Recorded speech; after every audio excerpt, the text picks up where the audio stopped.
Hey friends, it's Lisa. Welcome and thank you for watching another one of my videos.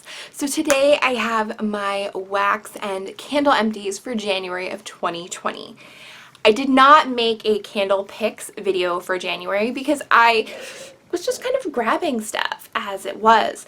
And so I have my pile here and I'm going to go ahead and go through them. The first thing I want to share is this wax tart from Yankee Candle, and this is crunchy pistachio vanilla. This is from their Christmas cookie collection that I think was in 2016 or 2017. But basically you can sometimes at the outlets find either the candles or the wax melts or the tart, or excuse me, little votives. And so last year or the year before when I went to the outlet, I found this and a whole bunch of magic cookie bars and I bought them all.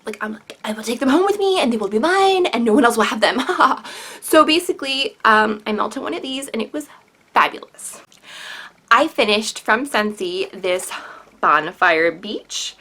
I don't have the scent notes in front of me, but it's probably got some musk, some whatever Belvedere or whatever they call it, but it is what essentially I would say it smells like a sexy man. Yes, oh my gosh.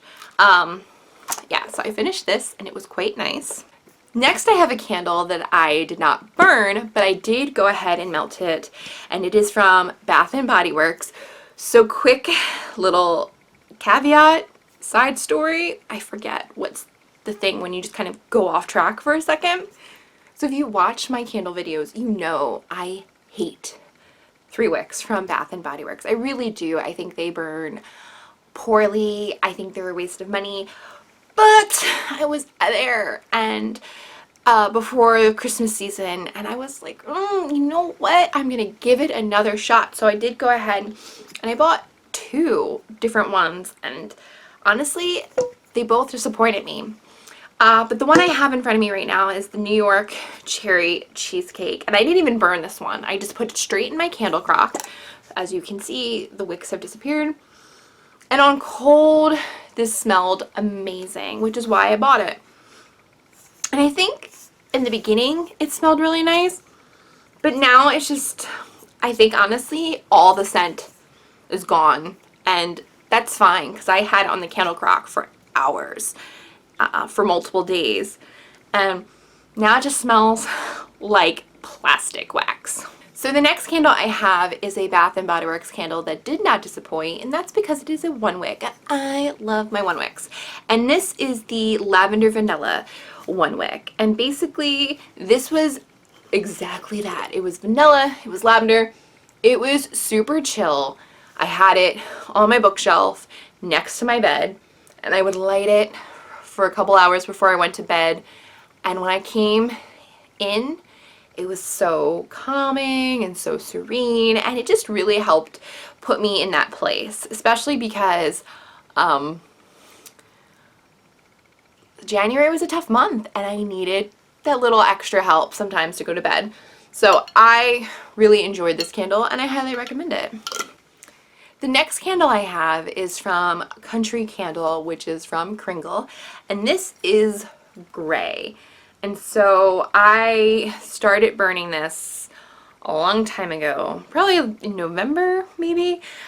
This is a 2 wick candle, and I don't have the scent notes in front of me, but this goes along with my thing where it smells like a sexy man. It smells like a sexy man. So as you can see, there was some sooting. I did try to put a candle topper lid to help alleviate some of the soot, and of course I trimmed the wicks every single time. I extinguished if they got too high.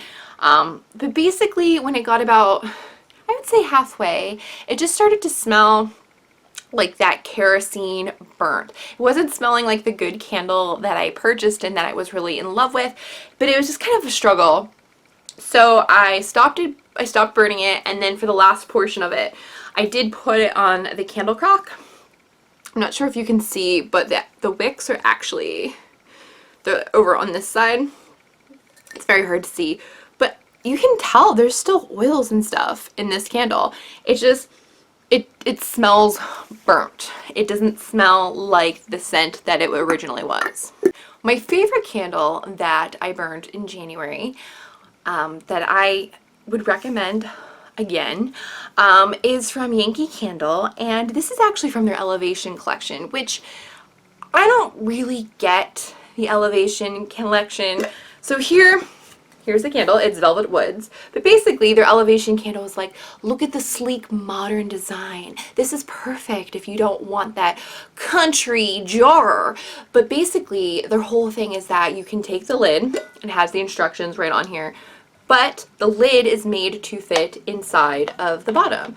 This, it's not a tight fit. I don't, that's what she said. Okay, anyway, it's stupid. It's stupid. I don't know if it's supposed to. In theory, it's supposed to go and be there, but it's not. So I don't get it. But this candle was amazing. It burned really well, pretty cleanly. I mean, there's some wax rings on it, but it was a pretty clean burn. And look, I went all the way to the bottom. I was in it with this candle. I loved it. And the cool thing about this is that Elevation candles now are this, they equal into the tumblers. So when you have a Yankee coupon that says, you know, blah, blah, blah, blah, blah, jar or tumbler, you can now use them on Elevation candles. So if it's like buy one, get one free, buy one large, get one large, whatever, BOGO, Elevation candles. Usually the Elevation scents, as far as I know, they're pretty unique from the jar candles. So they don't cross over like that, but I definitely at least would recommend this one. And out of the candles that were burning, I mean, I love my Lavender Vanilla, but this is kind of like the star of the month, and I really liked it. Plus, this is like a significant jar. If you wanted to kind of wash it out and reuse it, it'd be really good for that. So those were my candle and wax empties for January of 2020. If you liked this video or found any information helpful, please think about giving this video a thumbs up and subscribing. And until next time, I hope you guys all stay well. Bye!